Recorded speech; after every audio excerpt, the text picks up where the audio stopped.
Hello guys, welcome back to my channel 1 crore portfolio. आज है Wednesday 26 अगस्त, market close हो चुका है।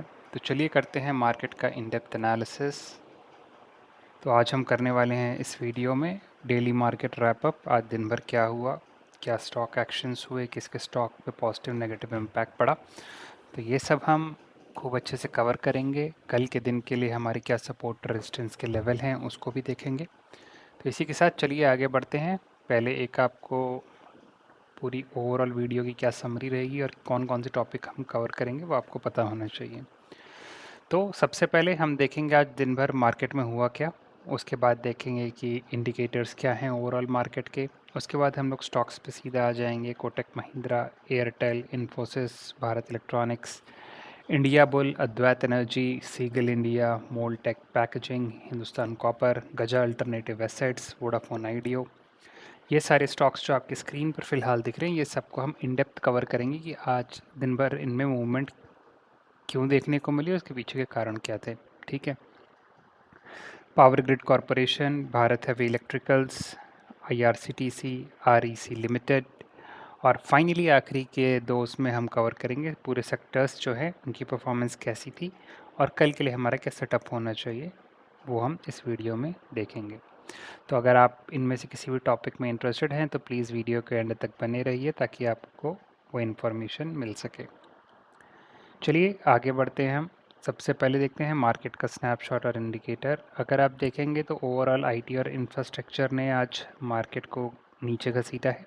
ठीक है, इनकी वजह से मार्केट थोड़ा रेड में गया, जबकि जो प्राइवेट बैंकिंग और मेटल सेक्टर थे उन्होंने थोड़ा मार्केट को कुशन प्रोवाइड किया है।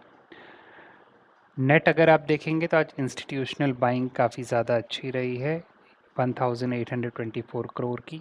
ठीक है, मतलब क्या है उसका, अगर आप डीआईआई का फ़्लो देखेंगे तो वो भी पॉजिटिव रहा है और एफआईआई का भी फ़्लो आज काफ़ी ज़्यादा पॉजिटिव रहा है। आज के दिन तो एफआईआई ने डीआईआई को भी बीट किया है।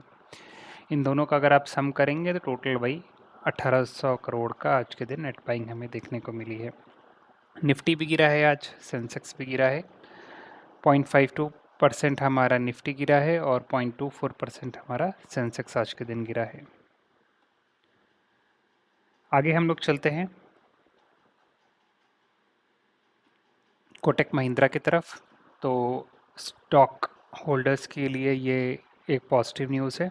ठीक है, क्या हुआ है, Kotak Mahindra emerged as the top gainers among the Nifty 50 index surging 3.76%। आज निफ्टी 50 में सबसे बड़ा गेनर हमारा कोटक महिंद्रा ही था। Strong institutional buying supported private banking heavyweight names through out the session. तो जो इंस्टीट्यूशनल बायर्स हैं आज उन्होंने कोटक महिंद्रा में काफ़ी ज़्यादा शेयर्स खरीदे हैं, जिसकी वजह से हमें ये ब्रेक थ्रू देखने को मिला है। इसका असर क्या पड़ा है, it lifted the entire bank Nifty and private banking index sentiment. तो इसने पूरे के पूरे बैंक निफ्टी को आज पॉजिटिव साइड लेकर गया है और इन जनरल जो पूरा बैंकिंग सेक्टर है प्राइवेट का उसमें थोड़ा पॉजिटिविटी लेकर आया है। वैल्यूएशन देखेंगे अगर स्टॉक की तो वो रीज़नेबल है, पीई अराउंड 19.5 चल रहा है और साथ ही साथ इनकी जो एसेट क्वालिटी है और जो लोन है ग्रोथ है वो काफ़ी हेल्दी है। तो ये बात हो गई हमारे कोटक महिंद्रा की। एक सेकेंड इसको इनेबल कर लेते हैं ताकि आपको दिख सके कि मैं कहाँ पे पॉइंट कर रहा हूँ। ठीक है, अब आप देख पाएंगे मेरा कर्सर कहाँ पे जा रहा है। आगे मूव करते हैं भारतीय एयरटेल की तरफ। ये स्टॉक होल्डर्स के लिए बैड न्यूज़ है। तो आप यहाँ पे देख पाएंगे अगर रेड में है तो यानी कि बुरी खबर है, और अगर आप मैं पिछले पे चाहता हूँ जैसे कि यहाँ पे आपको गुड न्यूज़ लिखा हुआ मिलेगा, तो मैंने पीपीटी आप लोग के हिसाब से बनाई है। तो एयरटेल की बात करेंगे तो एयरटेल आज रेड में रहा है, -2.3% से गिरा है। तो भारतीय एयरटेल में आज हमें प्रॉफिट बुकिंग देखने को मिली रिकॉर्ड रैली के बाद, जिसके बाद आज वो 44 रुपये से गिरा है लगभग और 2.3% नीचे आया है। निफ्टी 50 की अगर आप बात करेंगे तो निफ्टी 50 का सबसे बड़ा जो पुल डाउन करने वाला स्टॉक था वो यही था आज के दिन। इस पूरी न्यूज़ का असर क्या पड़ता है, यानी ये फाइनेंशियल इम्पैक्ट क्या है, तो एक एक्चुअली हेल्दी टेक्निकल करेक्शन है, कोई इसमें इशू वाली बात नहीं है, क्योंकि बहुत सारे वीक से काफ़ी ज़्यादा आउट परफॉर्म कर रहा था, उसके बाद एक हेल्दी करेक्शन आया है। लॉन्ग टर्म फंडामेंटल अगर आप देखेंगे तो इसके स्ट्रॉन्ग हैं, एवरेज रेवेन्यू पर यूज़र काफ़ी तगड़ा है इसका, और उसी के साथ साथ 5G नेटवर्क को भी काफ़ी अच्छे से लोग मोनेटाइज कर रहे हैं। तो एज सच कोई नेगेटिव न्यूज़ नहीं थी, बट ये है कि आज स्टॉक गिरा है। आगे बढ़ते हैं हम इन्फोसिस की तरफ। ये भी आज के दिन रेड में रहा है, लॉस देखने को मिला है, हैवी वेट ड्रैग है ये एक, इसमें काफ़ी ज़्यादा हमें 1.95% का फॉल देखने को मिला। इसके पीछे का कारण क्या था? पूरे आईटी सेक्टर में वीकनेस थी, जिसकी वजह से आज हमारा इन्फोसिस भी गिरा है। अगर आप बात करेंगे दूसरी इसकी न्यूज़ की, तो internal report indicated Q1 bonus pay out for the employee drop 10 percentage points year on year to 70%, reflecting cautious near term margin management. तो जो बोनस पे आउट था Q1 का फॉर एम्प्लॉयज़, वो 10% से ड्रॉप हो गया, जो कि अब ईयर ऑन ईयर लगभग 70% रहा है, जो कि ये रिफ्लेक्ट करता है कि नियर टर्म जो मार्जिन है मैनेजमेंट उसको काफ़ी क्लोजली देख रहा है। फाइनेंशियल इम्पैक्ट की बात करेंगे क्या हुआ है इसका, तो जो आईटी सेक्टर है ओवरऑल वो काफ़ी सेंसिटिव रहा है, ठीक है, क्योंकि यूएस के एंटरप्राइजेस जो हैं अब वो काफ़ी बजट रिकवरी कर रहे हैं, जिसका कहीं ना कहीं असर हमारे इंडियन स्टॉक मार्केट पे भी स्पेशली आईटी सेक्टर में हमें देखने को मिल रहा है। तो इन्वेस्टर्स को ये ट्रैक करना चाहिए कि कौन कौन सी डील विन कन्वर्सेशंस हो रही हैं, यानी कि टीसीएस कौन कौन से कन्वर्सेशन तो बहुत चलती रहती हैं, बट कितनी डील्स इन्फोसिस एक्चुअली विन करके ला रहा है अगले वाले क्वार्टर्स में, तो इन सब पे नज़र रहनी चाहिए। बट इन जनरल आज के दिन इन्फोसिस गिरा है क्योंकि ओवरऑल आईटी सेक्टर में नेगेटिव सेंटिमेंट चल रहा था। आगे बढ़ते हैं हम लोग भारत इलेक्ट्रॉनिक लिमिटेड की तरफ, यानी बीईएल की तरफ, जो कि एक गुड न्यूज़ है स्टॉक होल्डर्स के लिए, ठीक है। आज 1.4% बढ़ा है। क्या हुआ है बेसिकली, इन्होंने एक फ्रेश ऑर्डर रिसीव किया है 730 करोड़ का, जिसमें है हमारे radar system, electronic warfare system और कम्युनिकेशन इक्विपमेंट। इसका फाइनेंशियल इम्पैक्ट क्या है कि इनका ऑर्डर बुक अब इससे काफ़ी तगड़ा हो गया है, अब वो 76,000 करोड़ के पास पहुंच गया है। इससे हमें ये पता लगता है कि अगले 3-4 साल के लिए इनका रेवेन्यू ग्रोथ काफ़ी अच्छी स्टेट पे है। और इसी की अगर आप बात करेंगे तो ये इंडिया का जो ओवरऑल नैरेटिव है कि अपने इंडिजनाइजेशन किया जाए डिफेंस इक्विपमेंट का और उसका मॉडर्नाइज किया जाए, तो इंडिया में ही बेसिकली इंडिया के हथियार बने, तो उसको भी ये काफ़ी ज़्यादा सपोर्ट करता है। आगे बढ़ते हैं इंडिया बुल की तरफ, ये भी एक पॉजिटिव न्यूज़ है। तो उन्होंने आज, और इस पॉजिटिव न्यूज़ के पीछे का कारण क्या है, क्योंकि उन्होंने एक major development management agreement sign किया है 10.84 एकड़ प्रीमियम रेसिडेंशियल प्रोजेक्ट का, द्वारका एक्सप्रेस जो है वहाँ पर, ठीक है, गुरुग्राम में। तो ये जो प्रोजेक्ट है क्या करेगा, ग्रॉस डेवलपमेंट वैल्यू ऑफ 3,700 को making a significant portfolio expansion. तो जो इस पूरे प्रोजेक्ट का जीडीवी है वो 3,700 करोड़ का है, तो इससे इंडिया बुल्स का पोर्टफोलियो काफ़ी ज़्यादा एक्सपैंड हो जाता है। तो ये बेसिकली वो एक प्राइमरी न्यूज़ थी जिसकी वजह से आज ये पॉजिटिव में रहा। फाइनेंशियल इम्पैक्ट की अगर आप बात करेंगे तो ये लॉन्च होगा मिड अक्टूबर 2026 में, और इसी के साथ अगर एफिशिएंसी की हम लोग बात करेंगे तो asset light development management model significantly boost, cash flows इनके काफ़ी ज़्यादा इससे बढ़ जाएंगे with land buying, without heavy land buying capex, ठीक है। तो इससे बेसिकली कंपनी का कैश फ्लो काफ़ी ज़्यादा बढ़ जाएगा, तो वो भी बिना ज़्यादा कैपिटल एक्सपेंडिचर किए हुए, ठीक है। तो ये एक कारण होगा जिसकी वजह से इंडिया बुल्स पॉजिटिव साइड में आज गया है। अद्वैत एनर्जी ट्रांजिशन की बात करते हैं तो आज सर ये जो शेयर है 8% भागा है। क्यों? क्योंकि इन्होंने 135 करोड़ का कॉन्ट्रैक्ट जीता है एमपीपी पीसीएल से, जो कि है Madhya Pradesh power transmission company limited. और क्या करेंगे ये लोग, पावर ट्रांसमिशन नेटवर्क को इंस्टॉल करेंगे, ठीक है। इसका फाइनेंशियल इम्पैक्ट क्या पड़ेगा कि इनको काफ़ी हाई मार्जिन मिलेगा इस पर, ठीक है। Order income fast growing presence in the state transmission upgrade and green energy power corridor infrastructure. तो जो ये कंपनी का मेन डोमेन है जिसमें ये काम करती है वो ट्रांसमिशन अपग्रेड और ग्रीन एनर्जी में काम करती है, तो इससे उनके लिए मार्जिन जो हैं वो काफ़ी ज़्यादा हाई रहेंगे, इसलिए कंपनी को लॉन्ग टर्म में प्रॉफिट देगा। आगे बढ़ते हैं हम लोग सीगल इंडिया की तरफ। तो आज भी ये पॉजिटिव में रहा है, गुड न्यूज़ आई है। क्या आज के दिन वो 5.09% बढ़ा है। क्यों? क्योंकि उन्होंने प्रोजेक्ट विन किया है। प्रोजेक्ट वन की डिटेल क्या है जो उन्होंने जीती है, क्योंकि वो लोएस्ट बिडर थे for a massive power transmission project tendered bye REC PDCL। ठीक है, तो इनका जो REC PDCL का जो प्रोजेक्ट था उसमें ये लोएस्ट बिडर उठकर सामने आए हैं और उन्होंने ये बिड जीती है। प्रोजेक्ट की बात करेंगे तो प्रोजेक्ट 300 किलोमीटर ट्रांसमिशन लाइन इन्हें लगानी है। कहाँ पे लगानी है? लकाड़िया, जाम कंबलिया और जामनगर में। तो 300 किलोमीटर की ट्रांसमिशन लाइन ये लोग लगाएंगे और इसी का इन्होंने कॉन्ट्रैक्ट जीता है। प्रोजेक्ट की बात करेंगे तो प्रोजेक्ट कैरी करता है annual transmission charge of 608 crore for 35 years operational period. ठीक है, 35 साल का ऑपरेशनल पीरियड है इस पूरे प्रोजेक्ट का, जिसमें से ट्रांसमिशन चार्ज लगभग 608 करोड़ का आएगा। Following a 36-month construction cycle, this creates annuity-like multi-decade revenue for the company। ठीक है, एक बार 36 महीने का जो कंस्ट्रक्शन साइकिल कंप्लीट हो जाता है कंपनी के एंड से, ठीक है, तो एक तरीके से ये सालाना इनकम की तरह काम करेगा, वो भी मल्टी डेकेड्स यानी कि कई दशकों तक। तो 35 साल का कॉन्ट्रैक्ट, तो 3 दशक तक का तो कंपनी का सेट ही हो गया। तो इससे क्या होता है कि कंपनी का जो ऑर्डर बुक है काफ़ी स्ट्रांग हो जाता है और लॉन्ग टर्म कैश फ्लो की विजिबिलिटी रहती है। तो जो इन्वेस्टर्स हैं उनको पता है कि इनका ऑर्डर बुक इतना तगड़ा है, कुछ भी हो अगले इतने सालों तक पैसा तो कंपनी को मिलता ही रहेगा। तो शेयर होल्डर्स इस चीज़ पे ध्यान रखते हैं। आगे बढ़ते हैं हम लोग मोल्टेक पैकेजिंग की तरफ। ये भी एक गुड न्यूज़ आई है सामने, देखते हैं क्या गुड न्यूज़ है। तो जो बोर्ड ऑफ डायरेक्टर है उन्होंने अप्रूव कर दिया है 1:1 बोनस शेयर्स का। ठीक है, अगर आपके पास 10 शेयर हैं तो वो 20 शेयर हो जाएंगे। Additionally recommended a final dividend of 3 rupees पर शेयर। ठीक है, 3 रुपये पर शेयर आपको डिविडेंड भी मिलेगा अगर आप में से किसी के पास बोल्टेक है। दो न्यूज़, बोनस भी मिलेगा वो भी 1:1 रेशियो में, और साथ में 3 रुपये का डिविडेंड भी मिलेगा।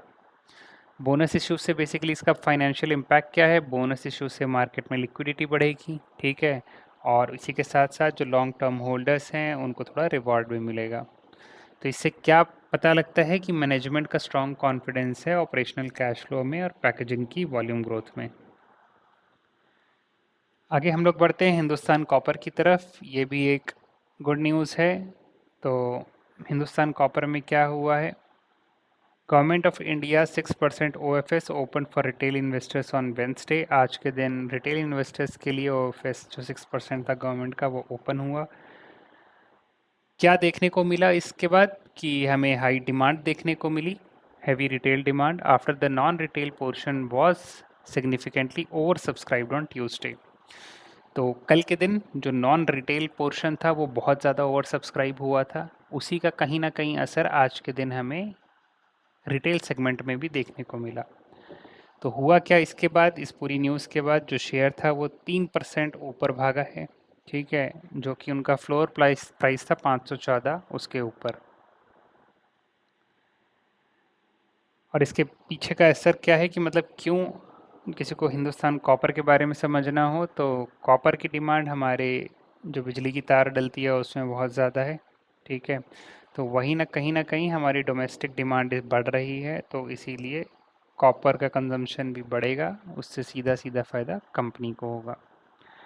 आगे बढ़ते हैं हम अगले स्टॉक की तरफ, जो कि है गजा ऑल्टरनेटिव एसेट मैनेजमेंट। ये भी एक गुड न्यूज़ है। देखते हैं क्या है गुड न्यूज़ में आखिरकार। लिस्टिंग प्राइस है इसका 185, लगभग 15.6% का आज के दिन लोग को प्रीमियम मिला है। इशू था प्राइस 160 रुपये। मार्केट कैप है कंपनी का 2600 करोड़ का। तो हुआ क्या आखिरकार? आज के दिन इनका स्ट्रॉन्ग मार्केट का डेब्यू था। NSE पर लिस्टिंग 185 रुपये पे हुई है। जो जिन को मिला है ये उनको लगभग 15% का पहले ही दिन प्रीमियम मिला है, और मार्केट बंद होते होते सेटल हुआ है 176 के अराउंड, यानी कि 10% इशू प्राइस पर। ठीक है। फाइनेंशियल इम्पैक्ट देखेंगे तो कंपनी ने 165 करोड़ का मनी रेज़ किया है, ठीक है। तो ये बात हो गई हमारी गजा अल्टरनेटिव की। आगे बढ़ते हैं हम वोडाफोन आइडिया की तरफ। तो वोडाफोन आइडिया की भी एक पॉजिटिव न्यूज़ है, देखते हैं क्या है पॉजिटिव न्यूज़, ठीक है। In advanced negotiation with state-run BSNL to expand nationwide active and passive infrastructure sharing। क्या हो रहा है कि अब वोडाफोन आइडिया और बीएसएनएल की जो बात चल रही थी वो और एडवांस स्टेज पे पहुंच गई है। अब दोनों मिलकर पूरे नेशन वाइड जितना भी है उसको और एक्टिवली इंफ्रास्ट्रक्चर क्रिएट करेंगे, और इसी के साथ साथ ये दोनों ही 4G और 5G नेटवर्क में करेंगे, और 1440 जो हैं टावर बनाएंगे, ठीक है। 1440 नए 4G और 5G के टावर ये लोग मिलकर बनाने वाले हैं। फाइनेंशियल इम्पैक्ट अगर आप देखेंगे तो strategic moves allows Vodafone Idea to expand network coverage across tier 2 and tier 3 circle. तो इससे वोडाफोन आइडिया को क्या हेल्प मिलेगी कि वो अपना जो नेटवर्क कवरेज है उसको अब टीयर 2 और टीयर 3 सिटी में भी बढ़ा पाएंगे। आगे बढ़ते हैं हम लोग पावर ग्रिड कॉरपोरेशन की तरफ। तो यहाँ पे हमें लाल यानी कि बैड न्यूज़ देखने को मिल रही है। आज के दिन 2.1% गिरा है, ठीक है। क्यों गिरा है? 2% amidst board composition compliance scrutiny. तो बोर्ड का जो कॉम्पोजिशन है उसके कंप्लायंस को लेकर कुछ स्क्रूटनी सामने आई है बेसिकली, जिसकी वजह से बीएसई और एनएसई दोनों का जो कंबाइंड फाइन था वो 22.7 लाख रुपीस का था, ठीक है। For lacking requisite independent director on the board. Basically जो उनका बोर्ड ऑफ डायरेक्टर था उसमें कौन कौन से लोग थे उसको लेकर स्क्रूटनी सामने आई है, ठीक है। अब एनएससी और बीएससी ये रिक्वायर करता है कि इंडिपेंडेंट डायरेक्टर हों बोर्ड पे, बट ऐसा नहीं देखने को मिला है, तो जिसकी वजह से स्क्रूटनी सामने आई थी और एनएससी बीएससी ने मिलकर 22 लाख रुपए का फाइन भी लगाया कंपनी के ऊपर। Company has officially requested a waiver citing government appointment process as a primary delay. तो उन्होंने कारण दिया है कि हमारे ऊपर से ये इसको जो फाइन लगा है इसको हटा दें, क्योंकि ये डिले जो है वो गवर्नमेंट के प्रोसेस की तरफ से है, हमारी तरफ से नहीं है, इसलिए इसमें हमारी कोई गलती नहीं है, ऐसा पावर ग्रिड का कहना है। फाइनेंशियल इम्पैक्ट देखेंगे तो क्या है फाइनेंशियल इम्पैक्ट। अगर देखेंगे जो फ़ाइन है काफ़ी छोटा है पहली बात, और कंपनी के ऑपरेशन से उसका कुछ लेना देना नहीं है, बट जो पूरे ओवरऑल इंस्टीट्यूशन का सेंटिमेंट है कहीं ना कहीं उस पर थोड़ा सा तो असर पड़ता ही है। आगे बढ़ते हैं हम भारत हैवी इलेक्ट्रिकल्स की तरफ, यानी भेल। बुरी न्यूज़ आई है सामने, 1.2% गिरा है। रेगुलेटरी पेनाल्टी हमें देखने को मिली है 11.03 लाख्स की। इस पे भी हमें बीएससी और एनएससी की तरफ से दोनों ने मिलकर मिलकर नहीं, दोनों ने इंडिविजुअली यानी कि 11 लाख बीएससी और 11 लाख एनएससी ने फाइन लगाया है। इस पे भी सेबी बोर्ड कॉम्पोजिशन रेगुलेशन, ठीक है। अब इसमें सेबी के बोर्ड के कॉम्पोजिशन के रेगुलेशन में उनको देखकर यानी कि बोर्ड के जो मेंबर्स हैं उसको देखकर कुछ इशू सामने आए और इन्होंने फाइन लगाया। क्या है वो पोजीशन और क्या इशू है? Basically vacant independent director seats awaiting ministry clearance a procedural delay. तो यानी कि हर एक कंपनी के बोर्ड में इंडिपेंडेंट डायरेक्टर्स होने चाहिए, ठीक है। तो इनके में भी भेल में भी इंडिपेंडेंट डायरेक्टर अभी तक सीट जो है उसकी वो खाली ही है, और मिनिस्ट्री जो है जो अभी भारत हैवी इलेक्ट्रिकल को कंट्रोल करती है, भारत सरकार की मिनिस्ट्री, उनकी तरफ से अभी क्लियरेंस ही नहीं आया, जो कि एक प्रोसीजरल डिले है। बट कंपनी के ऊपर फाइन लगा दिया है लगभग 22 लाख रुपए का। बट अगर आप देखेंगे तो इसका भी एज सच कंपनी के मेन ऑपरेशन से रिलेटेड कोई इशू नहीं है, ये एक प्रोसीजरल डिले है, तो इसको ज़्यादा कंपनी के उससे रिलेट नहीं करना चाहिए कि कंपनी में कुछ ख़राब है। आगे बढ़ते हैं हम लोग आईआरसीटीसी की तरफ। तो आईआरसीटीसी की तरफ देखेंगे तो इसमें भी fine 10.23 lakh by BSE over board composition norms. तो पिछली 3 सरकारी कंपनियां देख चुके हैं हम लोग, इनके ऊपर भी फाइन लगा है। इसके ऊपर भी दोनों ने 10-10 लाख का फ़ाइन लगाया है। तो इससे पता लगता है कि सरकारी कंपनियों में कितना धीरे धीरे काम होता है कि बोर्ड और डायरेक्टर ही अपॉइंट नहीं कर पा रहे हैं। तो इसकी वजह से इसके ऊपर भी 10 लाख रुपए का फ़ाइन लगा है। अब आगे एक और न्यूज़ है, currently announced a major technology infrastructure upgrade to boost ticket booking capacity from 37,000 to over 1 million tickets per minute. No, 1 million नहीं, 1 लाख टिकट्स पर मिनट। तो ये एक अच्छी न्यूज़ नॉर्मल आम आदमी के लिए अच्छी देखने को मिल रही है। बेसिकली उन्होंने अनाउंस किया है कि वो टेक्नोलॉजी इंफ्रास्ट्रक्चर अपग्रेड कर रहे हैं। तो उससे क्या होगा कि अब तक जो आईआरसीटीसी था वो 1 मिनट में केवल 37,000 टिकट्स ही बुक कर पाता था। लेकिन अब इस टेक्नोलॉजी अपग्रेड के बाद वो 1 लाख टिकट्स अपग्रेड कर पाएंगे। ठीक है, 1 लाख टिकट्स बुक कर पाएंगे। तो ये काम आदमी के लिए काफ़ी अच्छी न्यूज़ है। इसका फाइनेंशियल इम्पैक्ट क्या पड़ेगा? The massive server and booking engine capacity expansion solve peak Tatkal bottleneck supporting higher non fare catering and tourism transactions. तो बेसिकली जो तत्काल में टिकट ख़त्म हो जाते थे, बॉटलनेक होती थी, आप सभी को पता होगा तत्काल की टिकट बुक करने में कितना इशू रहता है, कितने सर्वर एरर्स आते हैं, ये सारी चीज़ें होती हैं। तो इससे अब वो सारा इशू सॉल्व हो जाएगा, क्योंकि अब तक अगर डबल से भी ज़्यादा है ये लगभग। ठीक है, अब कहाँ हम लोग 37,000 ही 1 मिनट में, यानी कि जितने भी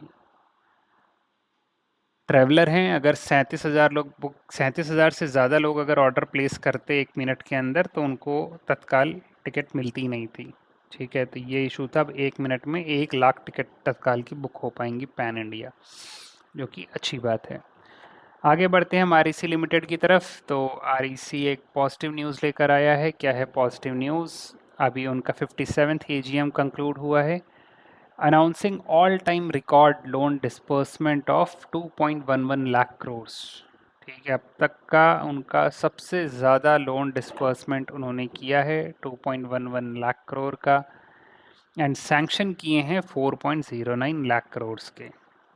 ठीक है, launched third edition of ESG report with renewable energy loan book crossing 75,000 crore, 30% year on year growth हुआ है। बेसिकली उन्होंने ग्रीन या रिन्यूएबल एनर्जी के लिए ज़्यादा लोन बांटे हैं। ठीक है, अब उनकी जो लोन बुक है वो 75,000 करोड़ यानी कि उन्होंने लोन दे दिया है, जो कि बढ़ा है 30% ईयर ऑन ईयर से। ठीक है, अब इसका असर क्या पड़ता है, मतलब ये तो न्यूज़ हो गई, बट इसका असर क्या पड़ा है कि अब जितना ज़्यादा लोन बांटेंगे उतना ही ज़्यादा अब इनके पास चांस है इंटरेस्ट गेन करने का। तो इनके पास हाई इंटरेस्ट मार्जिन आएंगे, और इसी के साथ साथ ग्रीन एनर्जी फाइनेंसिंग पाइपलाइन भी इनकी अब इम्प्रूव हो रही है।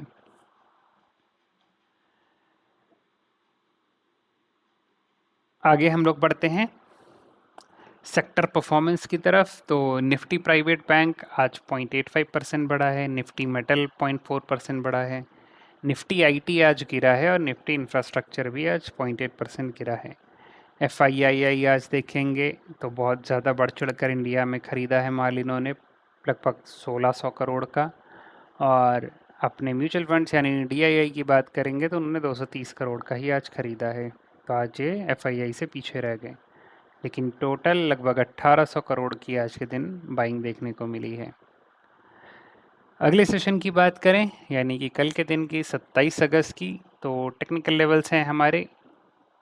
निफ्टी 50 की अगर बात करें तो रेजिस्टेंस होगा हमारा 24,350 और 24,400 का। सपोर्ट की बात करें तो 24,150 से लेकर 24,000 हमारा सपोर्ट होगा। निफ्टी की बात करें तो निफ्टी में हमारा रेजिस्टेंस का पहला लेवल होगा 58,000, उसके बाद का रेजिस्टेंस होगा 58,200। सपोर्ट की बात करें तो सपोर्ट होगा 57,500 पे हमारा पहला लेवल, और उसके बाद अगला सपोर्ट होगा 57,200 का। कल के दिन के की कैटलिस्ट की बात करें यानी कि जो चीज़ मार्केट को इम्पैक्ट कर सकते हैं, सबसे पहले यूएस ईरान की डेवलपमेंट इन कतर। कल कतर में उनके बीच में क्या होगा बातचीत, वो देखने वाली बात है। उसी के साथ साथ कच्चे तेल की कीमत। उसके बाद एनवीडिया की अर्निंग रिपोर्ट आउटकम क्या है, और पूरे, क्योंकि एनवीडिया के ही ऊपर पूरा कहीं से एआई का पूरी जो चिप्स हैं उसका हार्डवेयर बनाने का काम एनवीडिया ही कर रहा है। तो इनकी अर्निंग रिपोर्ट क्या होगी, उससे पूरा का पूरा ग्लोबल टेक जो मार्केट है वो इम्पैक्ट होगा। तो ये सबसे क्रिटिकल न्यूज़ रहने वाली है अपने कल आईटी सेक्टर के लिए। और Skyways air services and high tech engineers IPO day 4 subscription, तो ये भी हमें कल देखने को मिलेगा। ठीक है, तो ये हम कल कवर करेंगे। तो ये था गाइस ओवरऑल आज का न्यूज़ एनालिसिस। दिन भर आज मार्केट में हुआ क्या क्या, कौन कौन से स्टॉक एक्शंस हुए, क्या क्या इम्पैक्ट पड़ा, किन किन स्टॉक्स के ऊपर रेगुलेटरी एक्शंस लिए गए, कई में हमने स्टॉक्स बोनस की भी न्यूज़ देखी, और कल के हमने सपोर्ट और रेजिस्टेंस के लेवल भी चेक किए। तो ये था आज का overall in depth market analysis. Hopefully आपको वीडियो पसंद आई होगी, तो इस वीडियो को लाइक करिए, चैनल को सब्सक्राइब करिए और अपने दोस्तों के साथ शेयर करिए, ताकि आप भी ऐसी लेटेस्ट न्यूज़ के साथ अपडेटेड रह सकें। तो मिलता हूँ आपसे अगली वीडियो में। Till that time keep investing.